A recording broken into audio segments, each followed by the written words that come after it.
Hello everybody. So we are here today to review the Warhammer 40k Darktide closed beta. So what exactly is Warhammer 40k Darktide? Well, it is a 4-player first-person shooter, or should I say first-person co-op game that involves a mixed aspect of shooting and melee combat. So, let's actually start talking about the game, shall we? So first of all, we have graphics. The graphics of Darktide are out of this world. Like, Warhammer games for PC have some of the best graphic designs I have ever goddamn seen. And the world building too, as in the levels you play in, are extremely well made. Like, holy crap, I would be surprised if they weren't actual masterpieces because they look perfect. The art style is deep, gritty, and realistic, which really adds to the whole aspect of immersion to the game. It makes you feel like you are in these places because they look so real and so gritty and grungy, which will kind of make sense here. Yeah, graphics are basically as high of a grade as I can give it. It is just legendary. Next up is sound design. How do things sound? Well, they sound great.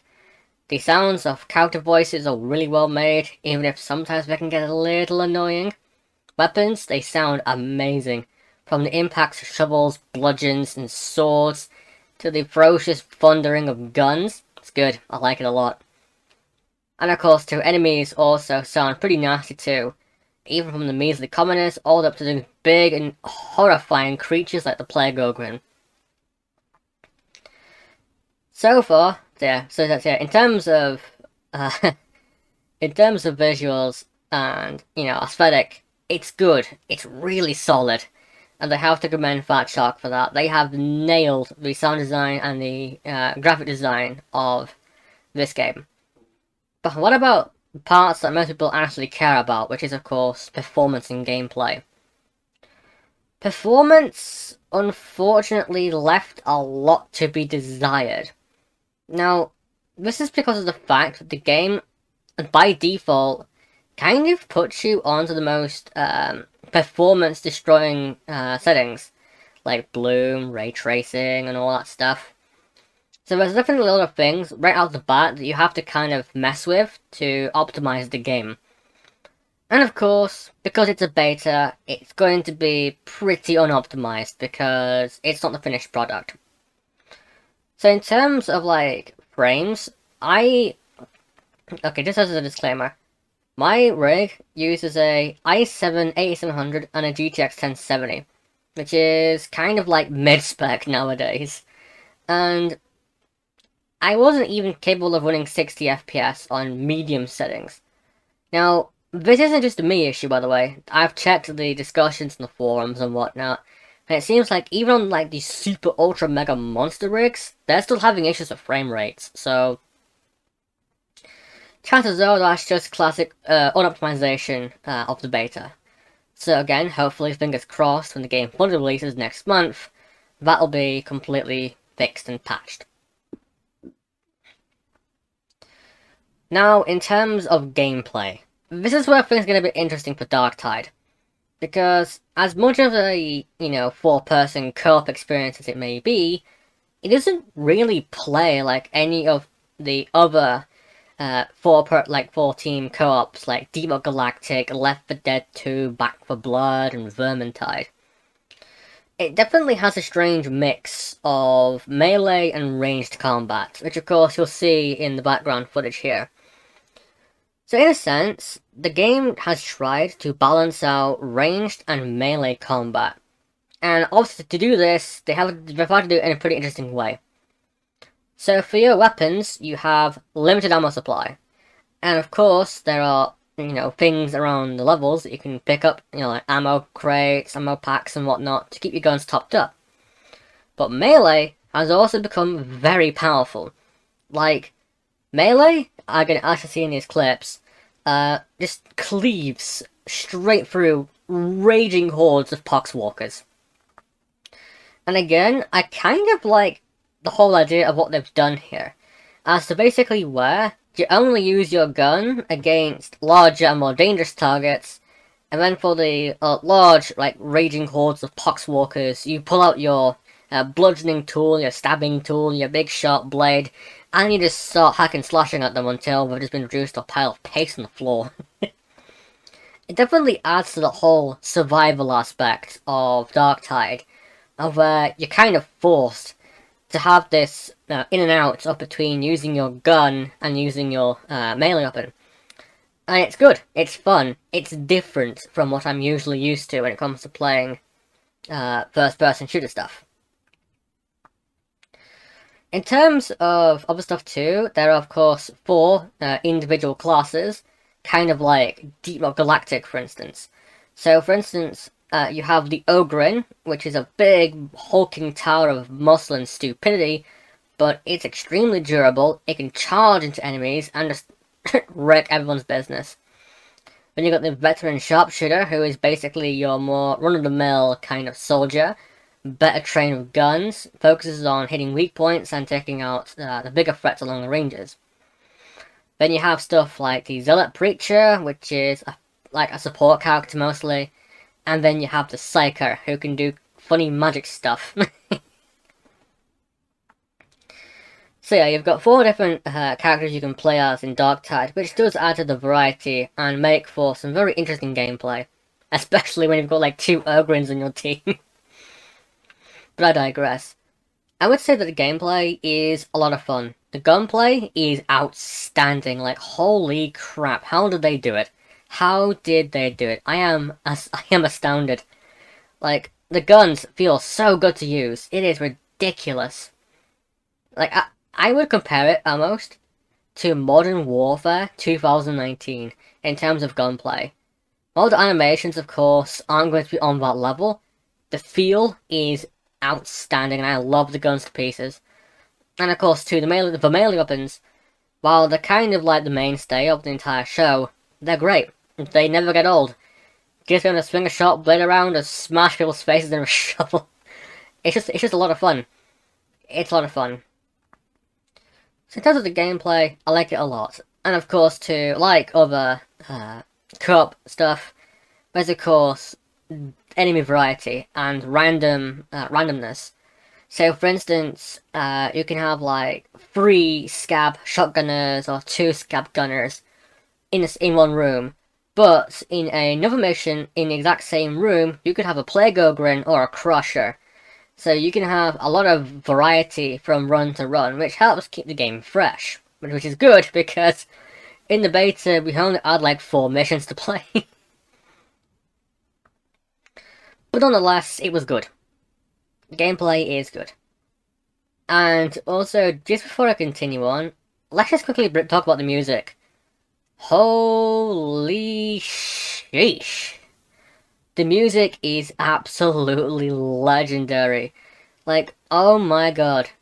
Like, I don't get it. Warhammer just has stupidly good music. Really, really good music. Like, actual masterpieces. And this game is no different. Like, let me just quickly just put up a segment here of Darktide music, and you'll see what I mean.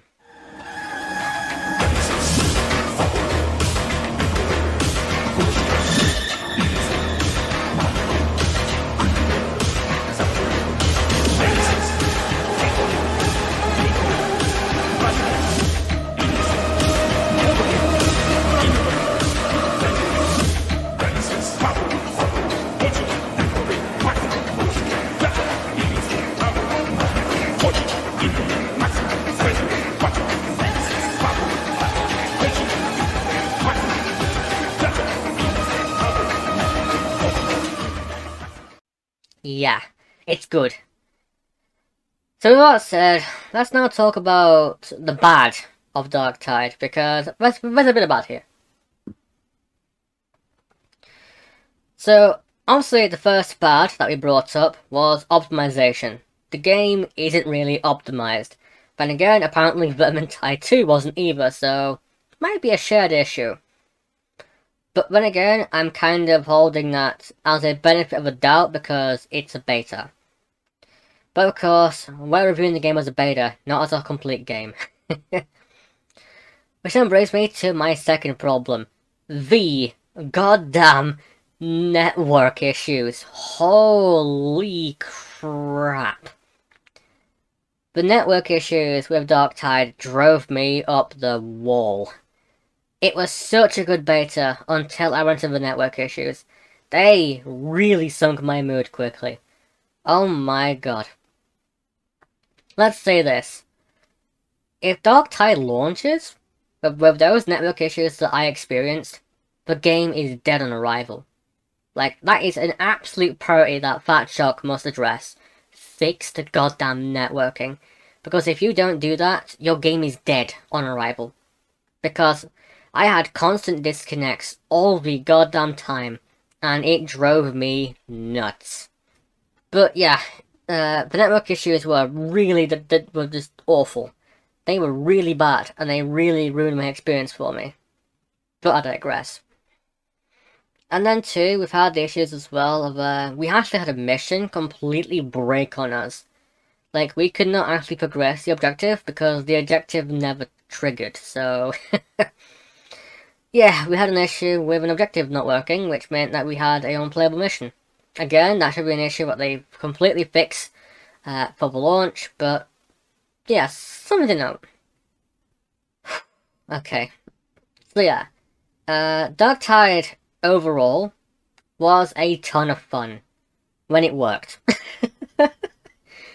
It was a lot of fun when it worked, but a lot of times it didn't work. Which is a shame, because I probably would have enjoyed it a lot more if it did.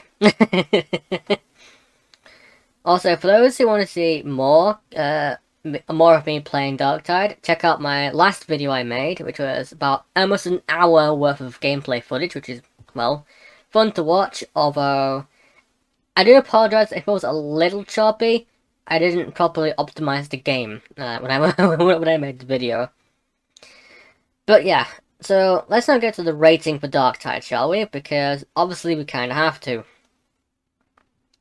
So, in terms of visuals and of course sound design, Darktide gets a straight up 9 out of 10. This game is insane in terms of the presentation and the sound design. It is unreal. Then, of course, we have the next part, which is, of course, the gameplay. The gameplay is also very strong. I'm going to give it a 8 out of 10. There are definitely some things I kind of found tedious throughout the playing testing of the beta. But, at the same time, it was good.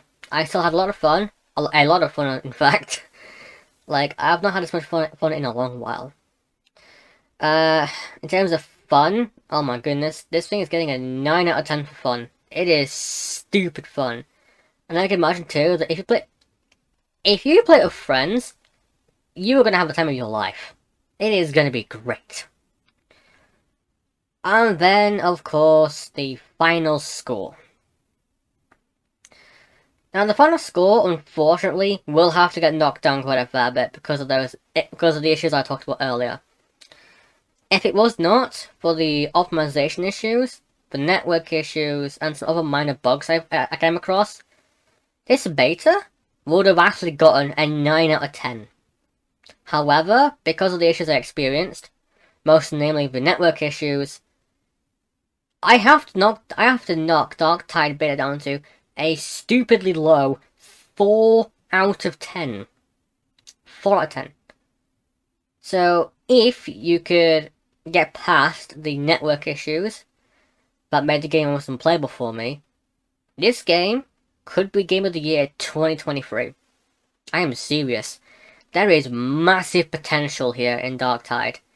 And I just hope that Fatshark is capable of sitting down, just hammering out all the bugs and issues of the game. So when it comes out on November the 30th, it is a flawless masterpiece. Because if it is, it might be the best 4-player co-op we have ever gotten in the past 15 years. Yeah, seriously. This game has potential to be not only just Game of the Year, but one of the greatest games of all time. And I am serious about that. And so, just like that, I have concluded what I wanted to say about Warhammer 40k Darktide. Thank you so much for watching, and I will see you guys again soon for another video. Until then, I am signing off.